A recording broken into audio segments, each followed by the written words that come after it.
Damas savdoda 2023-yilda ishlab chiqarilgan, polni shumka qilib qo'yilgan, kraskasi ham 100% toza bo'lgan Damas mashinasini ko'rsataman. Holatlari zo'r bo'lib turibdi.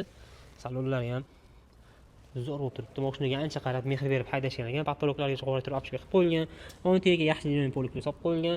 Mana bunaqa qimmat qilib zamshviy chexollargacha taqib qo'yilgan, Malibu barlargacha stonovka qilib qo'yilgan. Xo'p, o'zini halol bo'lgan probegi 102 000 km bo'libdi. Aytganimdek, mashina polni shum izolyatsiya qilib qo'yilgan. Taxtitkalari bilan shunga bo'lgan. Eshiklari bitta barmoqda ochilib, bitta barmoqda yopiladi. Orqa oynalargacha qoraytirib tayyorlab qilib qo'yilgan. 4 ta yaxshi yumshoq archa valonlargacha taqib qo'yilgan. Bunaqa sibadigan farsumkalargacha ustonovka qilib qo'yilgan. Oldi faralargacha ledlar taqib qo'yilgan.